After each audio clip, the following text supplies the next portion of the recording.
Hi friends, so this is the video I actually meant to record. If you haven't seen my last video, I talked about Black women and resting and what the spiritual meaning behind that is, so go check that out. Reminder, I do have a Patreon if you're interested in getting ad-free videos, and I have a bunch of like handouts and guides and worksheets, and just I'm trying to create a community over there. So if you're interested, see below. If not, enjoy this video. Today, I'm going to talk about the angry Black women, and I do have some notes here because I want to be precise with this. And I want to start out with what made me think of this. Oh, this man is very interesting because spiritually, he actually is very good. And the things that he's going to do in the future is actually going to be very good if he stays on the path that he's on. But everyone is up for critique and no one is perfect, specifically this man. I was watching a video, and like every time people bring up 50 Cent, this kind of comes up, but I was like, let me see the original text of like what he's talking about.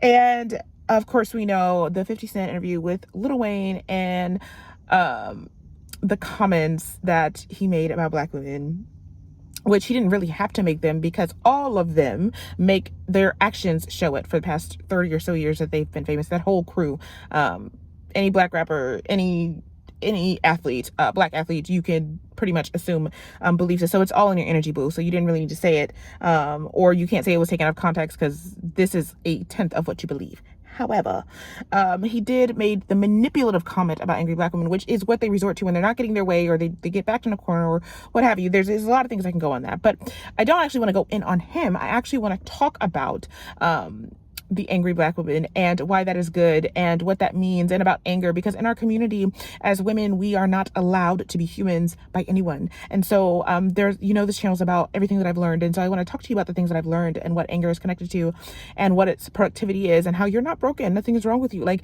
this is what this is, and hopefully to give voice to the things that you know inside of you. The first thing that I want to talk about is your anger is connected to your boundaries. So the emotion of anger is usually indicating that a boundary has been crossed, is being crossed, or is about to be crossed. It is about reclaiming your energy and boundaries. And so when you feel yourself, when you're doing energetic work, you'll find that you are kind of flowing from one thing to another. So you'll find that your life kind of gives you similar content for a time. For instance, if you're working on patients, like it'll be like everything will be about that. And then when that's done, it'll be like a next thing. So when you're finding things that are triggering your anger that you haven't seen, thought about, talked about in a long time, this is the body or the soul trying to reclaim its energy and reclaim its boundaries and also reclaim its authority. The next thing that I want to talk about is your ability to be a bitch. You should be one. Okay. You have to go through life going, how do I feel about this? What you think will happen is that you will be selfish and, all these things, but actually what will happen is your super empathetic side will come out where you go, I actually care so much that, right? And that's the part that I'm pushing down because I don't want people to take advantage of me. So when you're reclaiming your boundaries, you have to be honest with yourself and say, this is how I feel about the situation. The second thing to boundaries is powerlessness. And this is a frequent feeling in the Black community of powerlessness. So reclaiming your boundaries is reclaiming your power, which is your ability to choose or to have an impact on how your life goes. So being a bitch means, in the moment where you feel stuck in a social interaction, acknowledging first to yourself, even in a situation that feels hopeless, I don't like this. And if you know what you'd rather have, even if it looks impossible, acknowledging that. And then what will happen is a intuitive feeling, a nudge, or a glaring obstacle will say, hello, follow me.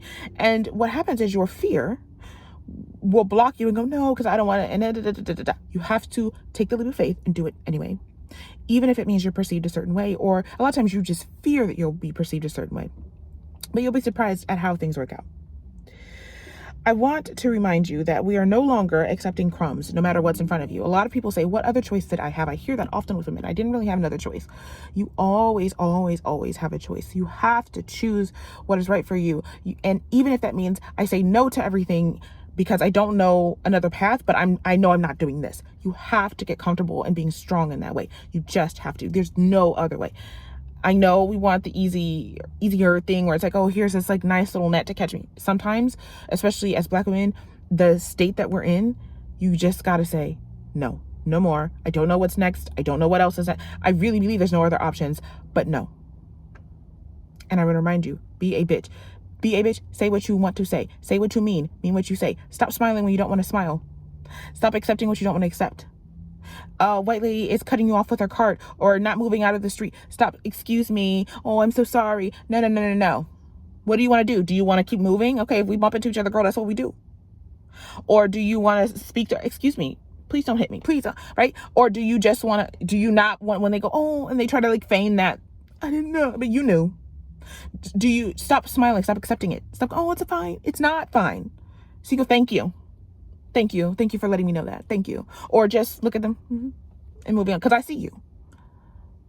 You will feel much better. One, and two, you'll start getting the things that you want, because what you want is directly tied to that intuitive feeling of like, this is what I should do, this is what I should say, this is how I should act in this moment.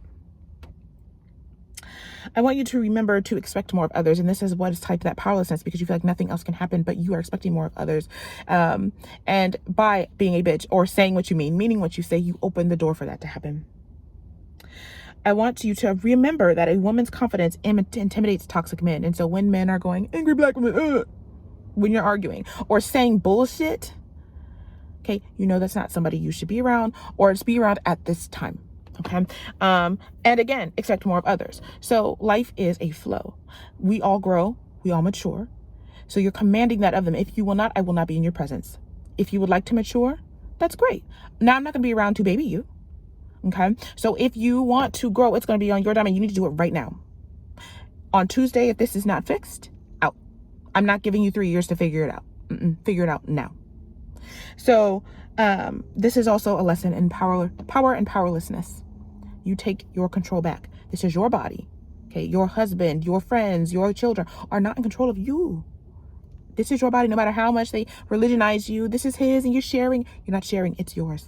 At the end of the day, these are your legs. You know, like it's yours. People do not own the right to use your body and to use your empathy and to use your love. You control it. So use it. I want to remind you that men use shame to keep women in check. Do not fall for it, because in your shame, when they throw something at you, you'll take it on and you will negate and not see everything that's happening around you. Did you not see that he was dodging an argument? Do you not see that he feels shame? Do you not see? You have to see who's in front of you. And so in order to do that, you have to dodge the shame and not take on the accusations. And part of that is knowing who you are. There are areas in which I know I am not perfect in. And so when you're throwing that at me, first of all, I can see you. I see why exactly you're choosing that. But two things can be true. Yes. And a lot of times I'm working on this, right? But when you begin to do this work anyways, you show up, and I think Iyanla said it, you know, you have nothing to hide, nothing to protect, nothing to defend. You really do show up like that. There is no ego anymore, because you go, this is me. And this is what I'm working on. I'm working on X, Y, and Z. Yeah, I know that's not perfect, but then I see you, bitch. I see you trying to put me in shame, to put me in my place, but my place is anywhere I stand. My place is right here. My place is checking your ass. My place is being superior. My place is this. My place is that. Right? When your works show a different thing and people try to put you in your place, well, if my work is on a certain level, baby, then I belong on that level because my work exemplifies that level. You're just mad because you're not on that level, girl. You're just mad because you don't exude this confidence. You don't look like me. You don't act like me. You're just mad. You're just mad because I have higher standards, specifically black men in our community. I have higher standards for myself. So yes, we're going to have higher standards of you. Oh, you're not able to meet that. So you need to go over there. Because over there, they let you do that bullshit. Over here, we don't do that. We don't do that. Your anger, powerful, necessary. It moves mountains. It creates change. Nothing is wrong with you. Stop letting these men fuck on you. Until next time. Bye.